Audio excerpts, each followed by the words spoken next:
programa de análisis en donde escuchamos las distintas voces que forman el quehacer político, conducido por Jerónimo Flores en una mesa de discusión con expertos.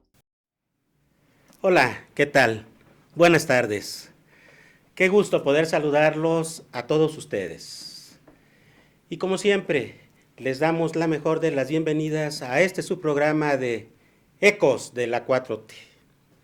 Esperamos y le deseamos que en donde quiera que se encuentre esté teniendo una muy bonita tarde. Hoy es jueves, día de Ecos de la 4T, y estamos transmitiendo desde la ciudad de Guadalajara, Jalisco. Sí, escuchó bien, desde Guadalajara, capital de Jalisco. Lo hacemos convencidos de que si alguien ahora tiene algo que decir o que hablar, este es el mejor momento.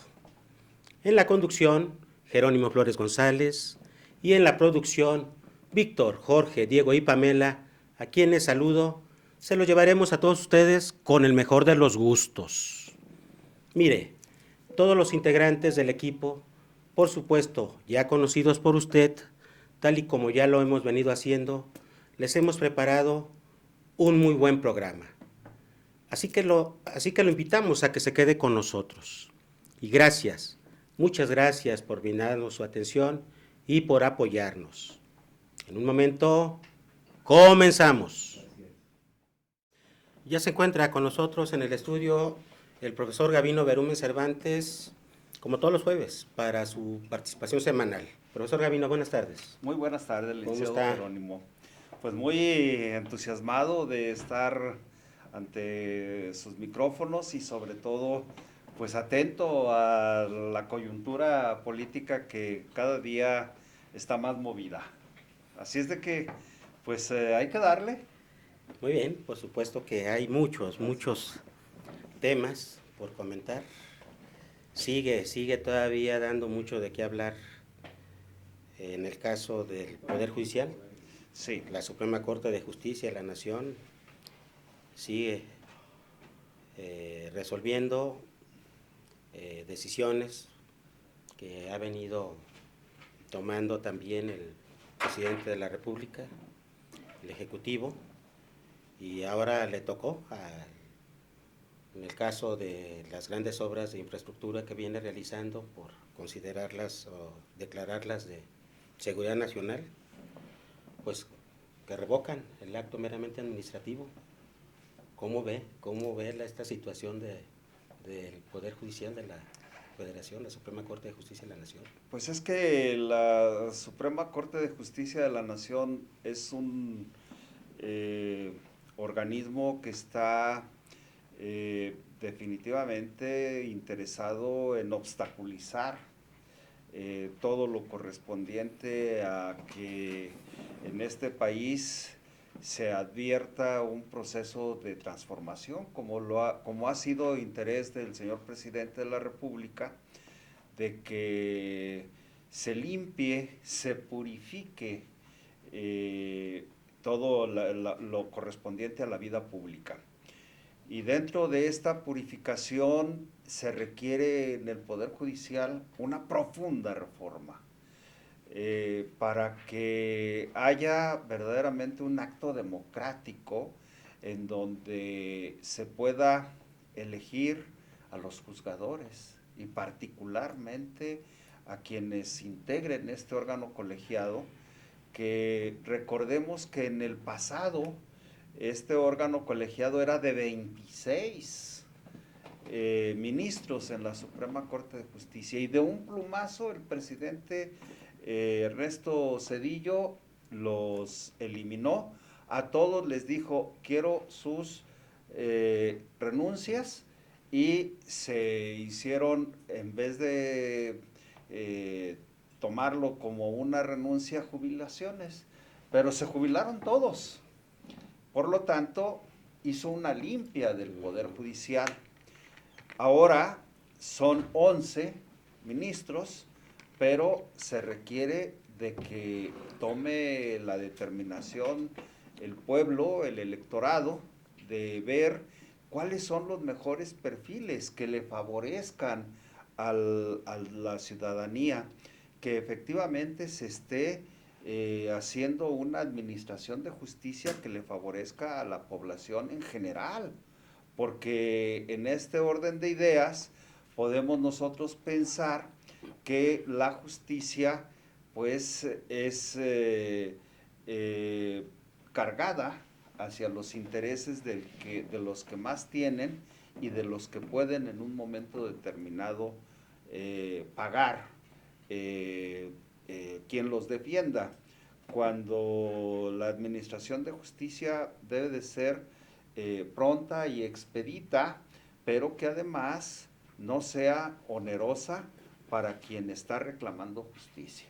Entonces, en ese sentido, lo que nosotros tenemos que ir viendo es cómo el Ejecutivo, el presidente, mande esas señales, esa iniciativa para que pues se frene ese poder omnímodo que tiene la Suprema Corte de Justicia cuando les conviene las cosas, las hacen rápidas, como esta precisamente, de obstruir administrativamente todo lo que está impulsando el presidente, de tal suerte que nosotros tenemos que ir alentando y haciendo lo que el propio presidente hace día con día. Lo que hace el ciudadano Andrés Manuel López Obrador no es más que pedagogía política.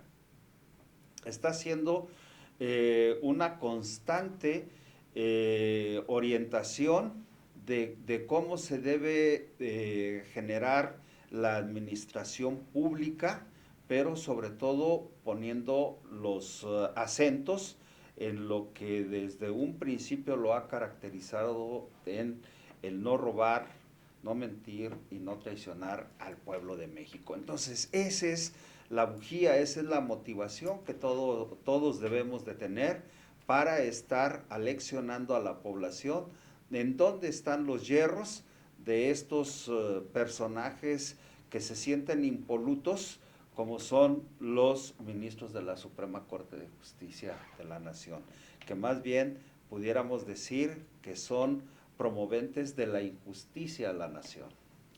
¿Qué caray? Promoventes de la injusticia a la nación. A la nación. Platicábamos de estas decisiones por parte del Pleno de la Suprema Corte de Justicia de la Nación por los ministros, donde pues vienen agarrando corte parejo. Le tocó días pasados al Congreso de la Unión y ahora le toca al presidente del país, al Ejecutivo. En el caso del Poder Legislativo, a mí me llama la atención de que ahora el presidente de la Junta de Coordinación Política de la Cámara de Diputados, el diputado Ignacio Mier, de Grupo Parlamentario de Morena, acaba de anunciar que se va a llevar a cabo el ejercicio del Parlamento abierto para proponer una reforma al Poder Judicial de la Federación. ¿Qué lectura, qué esperar de esto? Pues que nos estamos tardando. Yo creo que esto debe de ser rápido porque el tiempo se agota. Cada vez es más corto el periodo que le toca vivir como responsable del Ejecutivo Federal al presidente, porque el próximo mes de agosto empezará a haber ya una efervescencia política en el cual en agosto, septiembre, octubre y noviembre va a ser un proceso de, podemos mencionarlo como es la propuesta de las encuestas para ver quién va a ser el abanderado de Morena para las elecciones del 2024. Por lo tanto, hay que ver los tiempos, porque si se pudiera habría que revisar la ley electoral, si se pudiera haber, que pudiese haber la posibilidad de una consulta con características resolutivas de inmediato, pero tendríamos que ver cómo estaríamos en consonancia con la ley electoral. Entonces, no se pueden transgredir estos lineamientos, por lo tanto, lo que está haciendo el presidente de la Jucopo en la Cámara de Diputados Federal es un parlamento abierto en donde participen todos y empiece a ver desde el legislativo estas propuestas en donde sí, la urgente necesidad de legislar para una profunda reforma al Poder Judicial. Entonces, eso sí debemos de tomarlo en consideración para que podamos en un momento determinado desterrar estas posiciones de estos personajes que le sirven más al poder económico que a los intereses del pueblo. Por lo tanto, bienvenida la propuesta de un parlamento abierto del presidente de la COPO, de la Junta de Coordinación Política, del diputado Ignacio Mier, para que rápidamente empiece a surtir efecto este resolutivo de este parlamento abierto. Oiga, profesor, en caso de que pudiera irse perfilando una reforma, ¿qué aspectos usted considera que debe de abordar una reforma? Bueno, desde un principio, desde lo que yo recuerdo en la campaña del 2006, el licenciado Andrés Manuel López Obrador decía que había que hacer una profunda reforma al Poder Judicial. ¿Por qué? Porque había que desterrar la corrupción en ese poder. Y para todos es conocido que no nada más en las altas esferas del Poder Judicial, sino también en la cuestión de hoy denominadas fiscalías, anteriormente agencias del Ministerio Público, por lo tanto, las procuradurías de justicia en los estados y la Procuraduría General de la República. Entonces, cuando hay ese tipo de situaciones que lo acaba de nueva cuenta de señalar el presidente Andrés Manuel López Obrador, que el principal problema de este país ha sido la corrupción. Por lo tanto, tendría que verse esa purificación en el Poder Judicial para que no exista ese mal endémico en ese poder. Por lo tanto, ese sería un aspecto, erradicar la corrupción en el Poder Judicial, en todos los niveles, desde los niveles de procuración de justicia hasta la cuestión más importante en la Suprema Corte, que es una verdadera administración de justicia. Entonces, yo creo, desde mi particular punto de vista, obviamente no soy abogado, pero eso es lo que yo aspiraría a que se purificara el Poder Judicial con lineamientos que erradiquen la corrupción en todos los niveles de ese poder, que debe de ser un poder que dimane también del pueblo, que el pueblo los elija, que elija a quienes van a estar procurando y administrando la justicia. Bueno, oiga, profesor, retomo lo que comentaba de la trascendencia de la participación del pueblo en la designación de los integrantes del Poder Judicial de la Federación, desde los ministros, magistrados, jueces, etcétera, etcétera, etcétera. Parece ser que sí hay antecedentes de que en nuestro país, de que la elección se daba por el voto.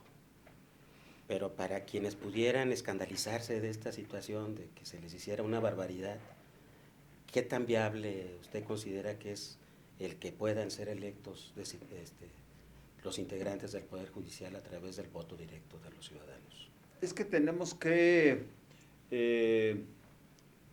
remitirnos a los antecedentes históricos del siglo decimonónico.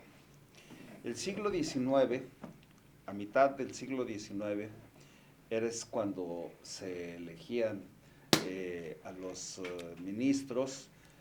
Recordemos que el presidente Juárez fue presidente de la Suprema Corte de Justicia de la Nación, y merced a ello estaba contemplado que en caso de ausencia del presidente constitucional, quien asumía el cargo era el presidente de la Suprema Corte de Justicia. Cuando asume por primera vez la presidencia de la República el presidente Juárez, pues claro que llega con una legitimidad de que él fue electo precisamente. Y porque además el presidente Juárez, a quien admira mucho el presidente López Obrador, tiene una gran admiración por el presidente Juárez y por su obra, sobre todo por el impulso que le dio al marco constitucional con las leyes de reforma, pero sobre todo en el aspecto de que le da institucionalidad a nuestro país. Es decir, con estas leyes de reforma se le da precisamente el carácter de el Estado mexicano hacedor de instituciones. Entonces, ese aspecto, pues evidentemente lo daban quienes llegaban a esos cargos electos por la población.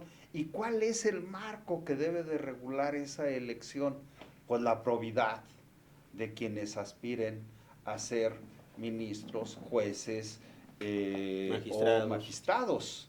Entonces, la probidad no nada más en su conducta social, moral, sino profesional. Claro que va a ser un ejercicio en el cual se van a conjugar y a conjuntar los intereses de los gremios enfocados precisamente a la abogacía y a quienes están interesados en que haya esta profunda purificación de la vida del Poder Judicial. Entonces, ¿qué es lo que se requiere ahí?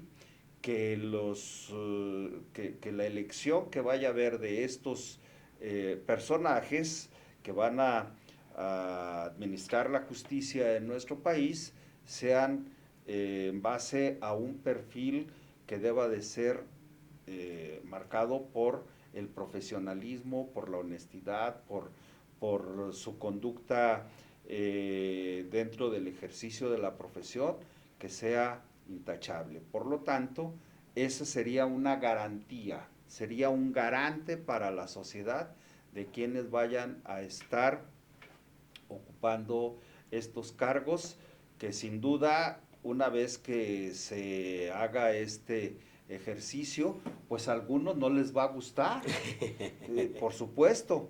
¿Por qué? Porque, bueno, pues los que están inconformes con este proceso de transformación, pues ellos quisieran que regresaran al pasado, a ver la corrupción, a que se dieran los contratos a diestra y siniestra para favorecer a las grandes empresas nacionales y transnacionales. En fin, creo que en este sentido se requiere precisamente que haya mejores condiciones para que quienes integren el Poder Ejecutivo, quienes integren el Poder Legislativo y el Poder Judicial sean hombres probos, rectos, hombres y mujeres probos y rectos. Fíjese, profesor, que yo puedo añadir a todo lo que usted acaba de comentar, hacia bote pronto. que con la participación ciudadana en la elección para la designación de estos integrantes del Poder Judicial permitiría erradicar el nepotismo y lo cerrado que es el Poder Judicial de la Federación, la Suprema Corte de Justicia de la Nación. En mi caso, como profesional del derecho, como abogado, pues, en realidad yo sí quisiera ver cambios de fondo en el Poder Judicial de la Federación, y yo así lo concibo como un poder muy cerrado y el nepotismo a todo lo que da, y eso no le conviene al Poder Judicial de la Federación ni al país. Claro. Lo hemos también abordado en sesiones anteriores.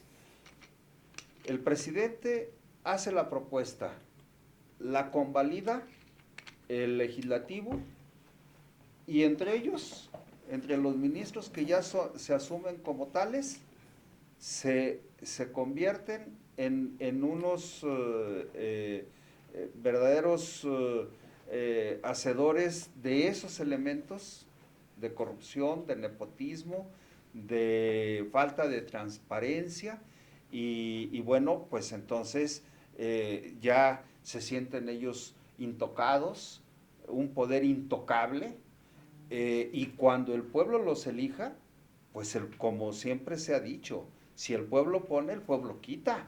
Entonces por eso no quieren, por eso están ajenos a que haya este proceso tan extraordinario de un ejercicio democrático. Bueno, pues con el tiempo y un ganchito, como dicen por ahí, vamos a ver qué sigue Por supuesto sucediendo en el país, y en particular con el Poder Judicial, que hoy nos concentramos en este programa, profesor Gavino. Y por el momento, pues muchas gracias por su participación. Al contrario, aquí lo estamos esperamos como en siempre. el siguiente programa. Por supuesto. Gracias. Hasta pronto. Damos un corte y regresamos. Ya estamos de regreso, continuamos. Y miren, hoy en este programa estoy muy contento porque tengo un invitado muy especial. Es el licenciado José Manuel Zárate Ramírez. José Manuel, ¿cómo estás? Un placer. Buenas Jerónimo, tardes. En esta nueva área de tu vida que lo estás haciendo con mucho éxito. Te conozco como jurisconsulto laboral y ahora como comunicador. Pues es un placer. Gracias. Hombre, al contrario, les decía que estaba muy contento porque ya por 35 años que nos conocemos, José Manuel. Efectivamente, desde 1988. 88, somos de Sí. la generación de la carrera de abogados de la Universidad de Guadalajara, 88-93. Así es. 30 años. Ya de litigando. egresados. Sí, Ya de egresados. Por cierto, días atrás festejamos así los es. 30 años de que egresamos como generación de la Facultad de Derecho, ahora División de Estudios Jurídicos de la Universidad de Guadalajara, José Manuel. Y con un maestro muy reconocido como padrino. En paz descanse, Raúl Padilla López. Fue el padrino de nuestra generación, el licenciado Raúl Padilla. Pues mira, lo importante fue que sí cuajó la carrera de abogado, porque en aquellos ayeres recuerdo que andabas queriendo ser sacerdote. Sí, Te recuerdo. quedó ahí en el grupo el padrecito. Sí. Te conocemos porque En venías la- recién salido del Sí, seminario. recuerdo. La primera reunión de intercomunicación para conocernos como compañeros, recuerdo que nos presentamos Ajá. y decíamos, vas a decir tu nombre, de qué preparatoria vienes y cuántos intentos llevas. Ay, Y sí. todos decían, yo vengo de una prepa Ujú. rojilla, la 2, es mi 6º intento, vengo de la prepa 7 y es mi 8º intento. La vocacional. Y yo era el Ah, último, chilo, sí, la vocacional. En ese entonces estaba Arturo López Torres Ujú. de secretario. El ahí. Chinchín. En paz descanse también, Ujú. lo acribillaron. Y cuando me toca a mí el último, Zárate, pues dicen, a ver cuántos intentos lleva. Y le digo, yo vengo del seminario diocesano de Guadalajara y ya es mi primer intento. Y todos, ¿cómo puede ser Así la es. primera vez? Pero ya habíamos hecho una carrera previa en la Federación Estudiantil de Guadalajara, habíamos servido en la Secretaría de Deportes con el Chinchín, Ujú. Arturo López Torres, y después sirviéndole directamente a Tonatiuh Bravo Padilla, y eso nos facilitó las cosas para entrar a Derecho. A la Facultad de Derecho, Inmediatamente. originario de Ameca, Jalisco. Sí, municipio cañero y con vísperas a convertirla, si el creador nos permite, en una ciudad industrial, porque hay proyectos ahí para reformar un poquito y fomentar que haya más ingresos y que la gente tenga más acceso a un bienestar a través de industrializar Ameca, que ahora está sometida solamente a una factoría, que es la fábrica de azúcar, y una pequeña empresita de pasturas, que es la industria Smelder, y ahora estamos presentando un proyecto alternativo que había sido parado por el cacicazgo vigente en la ciudad de Ameca, Jalisco, con el cual ahora estamos beligerantemente antagónicos en este nuevo proyecto de gobierno que venimos presentando al municipio de Ameca, en donde ya queremos terminar, igual que la línea que viene siguiendo el señor presidente, el primero, terminar con la corrupción y barrer las escaleras de arriba hacia abajo, evitando entonces todo cacicazgo en Ameca. Eres parte del pueblo bueno y sabio de Ameca. Pues somos parte del pueblo bueno y sabio, estamos aprendiendo con amigos como tú y con los amistades que tienes en tu programa, grandes maestros, docentes preparados, y con mucho gusto estar en la izquierda desde 1988, siempre fiel. No hemos brincado nunca a ningún partido, ni hemos cambiado jamás de ser izquierdistas, aun cuando veníamos del seminario. Sí. Eso sí. Recuerdo aquella anécdota. Precisamente andaba en su gira de campaña el ingeniero Cuauhtémoc Cárdenas Solórzano, y en cierta ocasión tú y yo, porque empezó, creo, su acto proselitista desde ahí, desde la Normal, y recuerdo que fuimos, tú y yo, Ahí estuvimos. Sí lo recuerdo. Perfectamente. Ahí ya lo tengo en la caminamos mente, del lado con el del ingeniero Cuauhtémoc, todavía unos mozalbetes izquierdistas, y nos tocó después servir de eso ya involucrados de plano.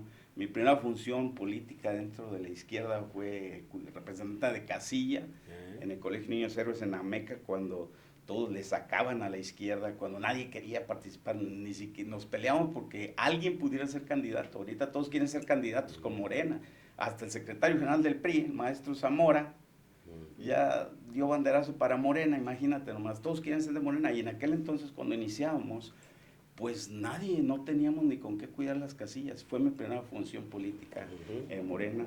Después, el maestro Garrio, nuestro maestro de Derecho Civil, decano, ¿y cómo no? nos invitó a formar parte del Departamento Jurídico de Trabajo Social del PRD en aquel entonces, y fui el primero en enlistarme en las filas de la Revolución Izquierdista Jurídica.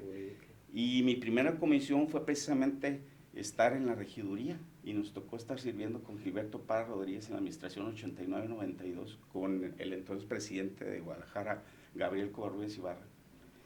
Y fue mi primera, mi segundo servicio político, pero mi primera función pública había sido en Tesorería del Estado. Fui glosador de impuestos en la Tesorería del Estado.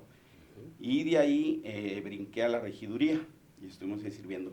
Eso me sirvió mucho porque en el 92 sale el éxodo por la democracia que cabeza aquel desconocido líder tabasqueño, el indio de Macuspana, sí. Y estaba apenas haciendo sus pininos a nivel nacional con esa marcha de trabajadores petroleros y una inconformidad electoral que había tenido por ahí. Se había lanzado de candidato a gobernador por el PRI, perdió. Entonces venía encabezando esta éxodo por la democracia. Y llega a Guadalajara, llevaba 10 días caminados, todavía le faltaban 40 para llegar al Zócalo. Y dice, ¿dónde están los regidores de oposición? Y pues ahí estábamos, Gilberto, un servidor. Y llega y se presenta, ¿no? Muy tranquilo el señor. Y fue mi primera vez que conocí al señor presidente. Ahora presidente, en aquel entonces era Andrés Manuel. Y solicitó, recuerdo, catres, dinero, comida, y quien lo acompañase. Entonces Gilberto no pudo, y yo le dije, ¿me dejas? Yo voy. Dice, pégate. Y me caminé con el brazo con el ahora de él, presidente. sí, 40 días, y estuvimos, después hasta de que el llegamos Zócalo. al Zócalo, todavía me quedé 15 días con él, porque nos establecimos en el Zócalo a dormir. Comento como anécdota que me tocó comer con él, chistoritear con él, conocer su vida. Imagínense, 40 días almorzando, comiendo, cenando y durmiendo con él, en la misma tienda de campaña. Él en su catre y yo en el mío, para aclarar. Y pues fue una interrelación que nos volvió amigos, como tú y yo. Nos conocíamos muchas cosas. Íbamos a orinar juntos, él a un lado de un árbol y al otro. Hasta ahí no llegamos, pero somos muy, muy amigos.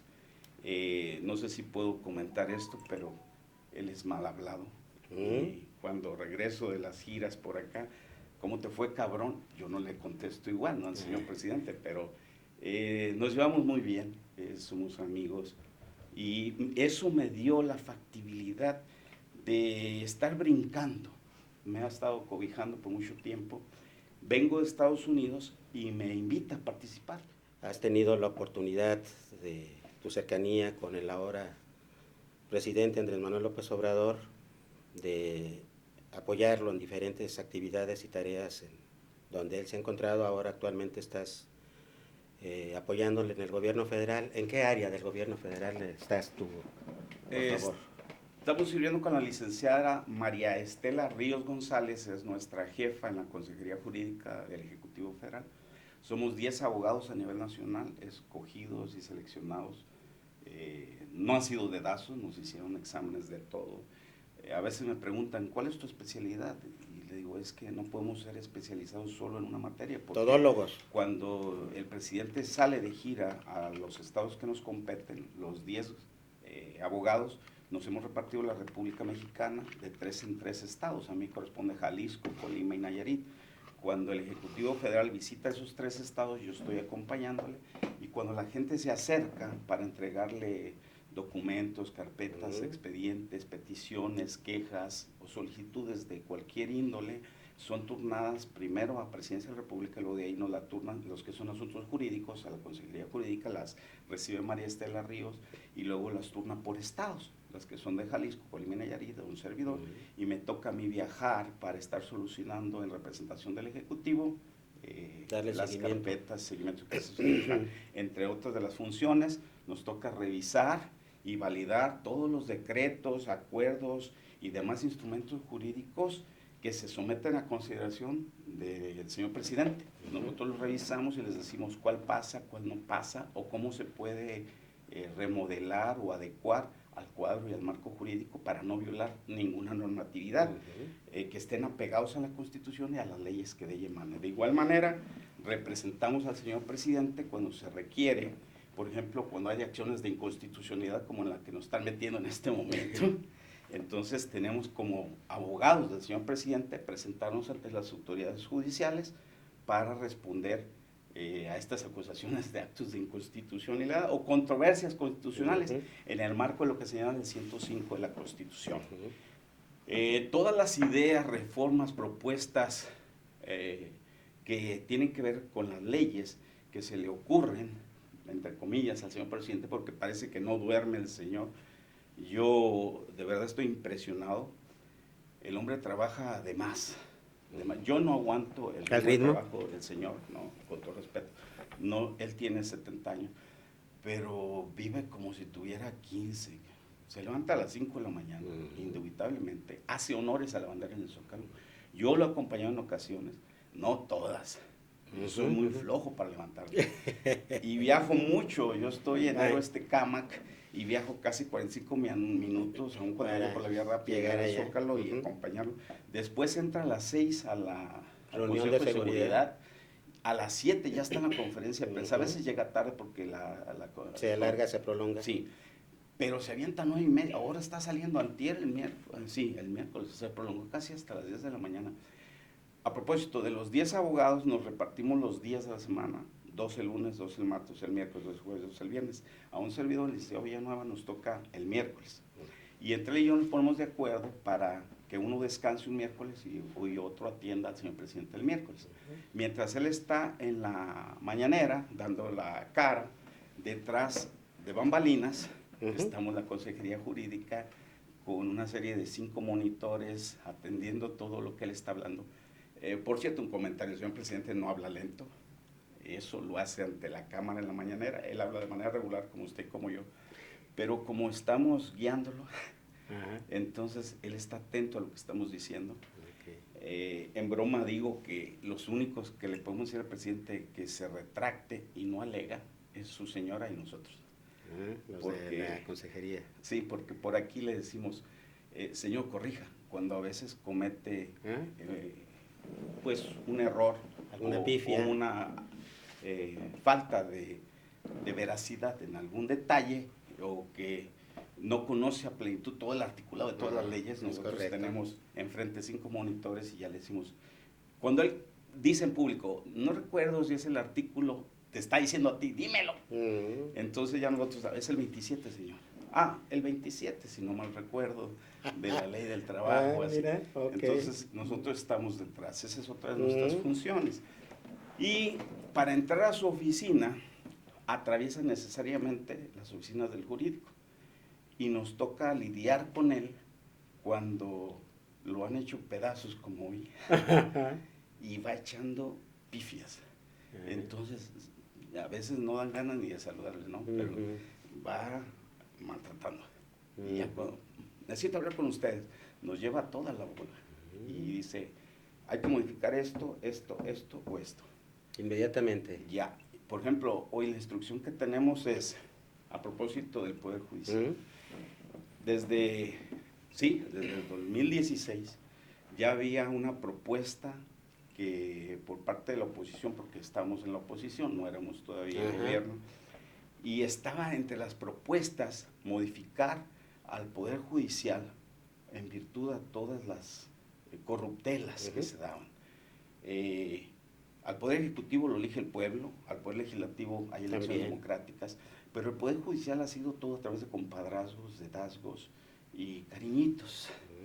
Entonces ya lo veníamos manejando desde el 2016 con una propuesta de él como oposición. Cuando llega al poder, la directriz cambia, porque ahora tenemos que reconocer que no somos los mandamases de los otros dos poderes. Es correcto, la división. No es como antes, ahora él es un Respeto a la estricto, división. exacto, es un estricto cumplidor de la Constitución, me consta, y entonces suprimió o puso en un impasse el hecho de que prosiguiéramos jurídicamente con la reforma del Poder Judicial. Porque se tiene que salir de ellos mismos, esa era la propuesta, que ellos despertaran, y entonces hizo propuestas en las ternas que se presentaron, y lamentablemente se equivocó. El señor presidente, ahora sí que vas a los gallos y tú dices el Pinto contra el Colorado, le voy al Colorado, y nos vamos por ahí, y resulta que no han sido las mejores decisiones, y muchas de las gentes que fueron propuestas para ocupar los lugares en el Poder Judicial. La equivocación del señor presidente. ¿Qué no les tocará también una partecita a los ministros?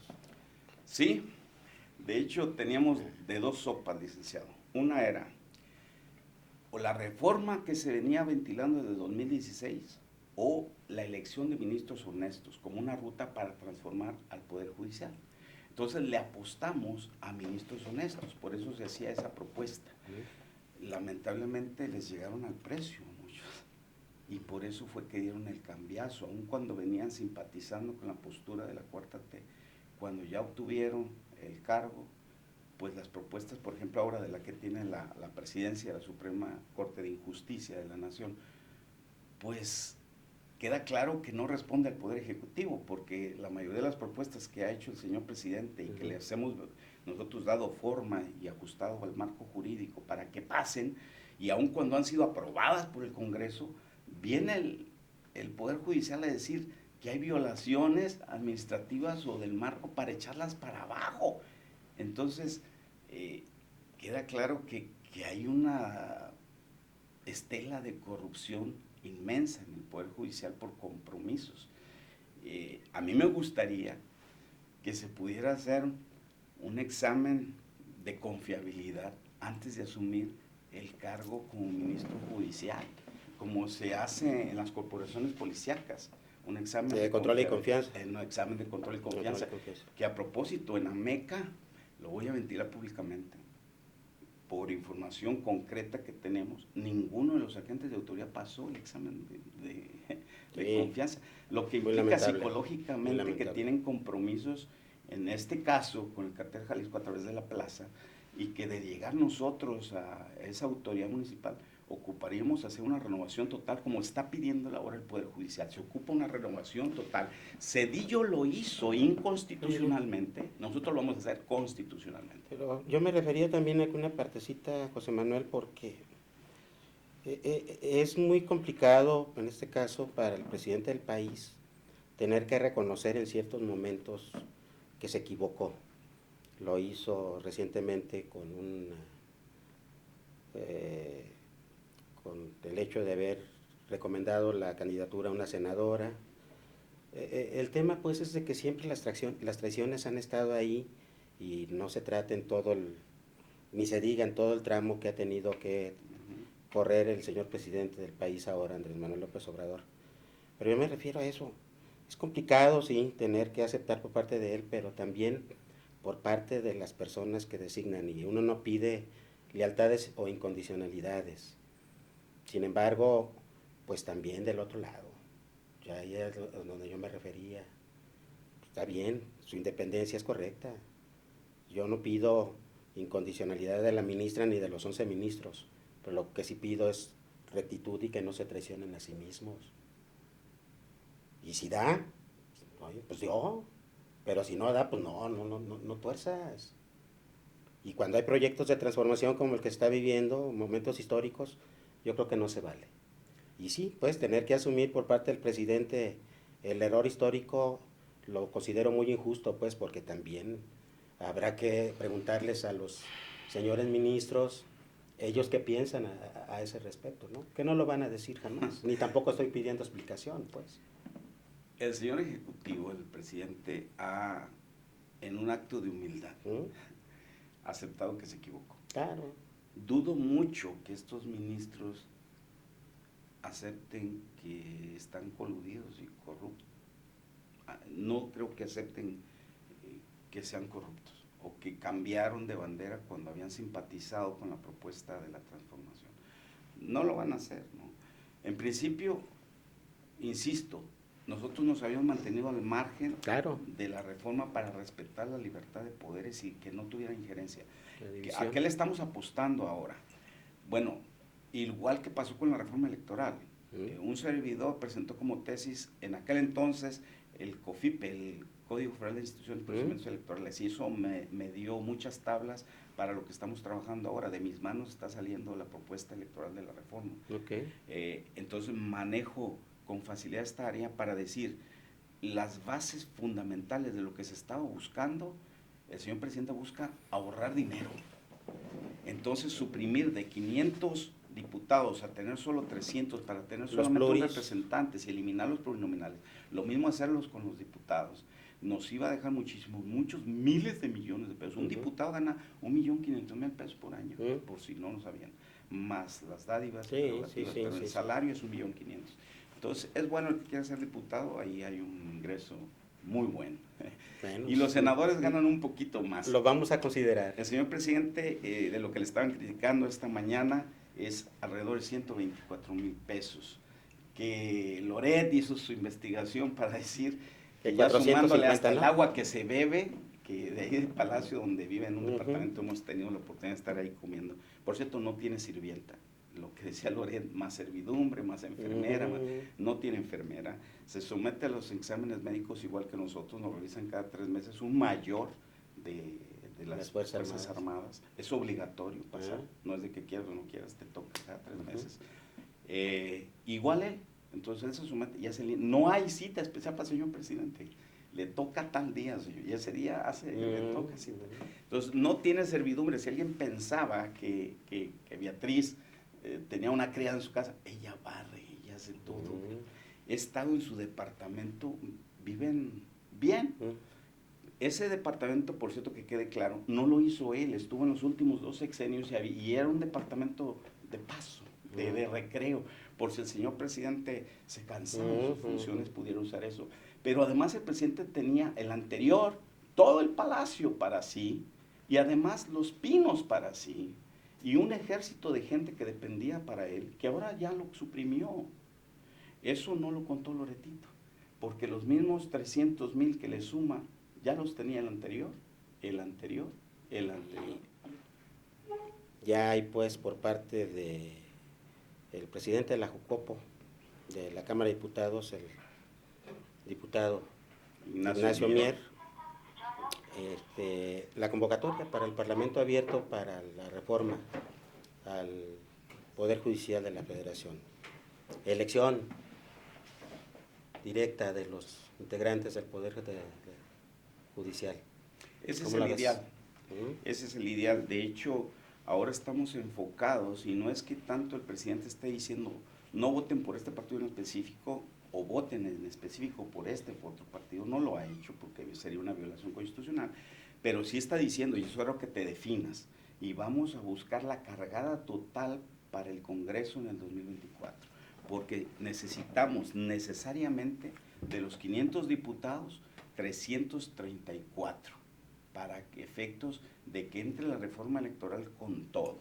Y eso implica no solo la reducción del número de los diputados, pero muchas de las prerrogativas que se tienen, la reestructuración de los distritos electorales, y ahí entraría la reforma del Poder Judicial para hacerlo por elección popular a través de jurisdicciones territoriales y elecciones populares de cada juez, de cada magistrado, de cada tribunal, y a un sistema muy parecido al americano. Ese es el ideal. Vamos hacia allá. Queremos ahora que ya no sea porque quedaste bien con el magistrado y el magistrado te haga una carrera jurídica porque empezaste desde notificador y luego secretario de acuerdos y luego juez y luego subas. Ya no así, sino que los consejos de abogados, los colegios de abogados en cada entidad puedan hacer las propuestas de acuerdo a la honorabilidad y desempeño profesional de cada abogado para decir, pues sería muy bueno como juez en San Juanito, en San Sebastianito, el licenciado Jerónimo Flores, o un servidor como juez en Ameca porque lo conocen y tienen honorabilidad. Entonces la gente de Ameca va a elegir a su juez y no se lo ponen directamente del tribunal y va a ser una elección popular. Esa es la propuesta, pero sí buscamos ser mayoría absoluta, si no, no se va a poder. Entonces, ¿en qué estamos enfocados ahorita? Y es a lo que le está apuntando el señor presidente, es voten. Voten y voten bien. Solo hay de dos sopas. O estás con la Cuarta Transformación o estás en contra de la Cuarta Transformación.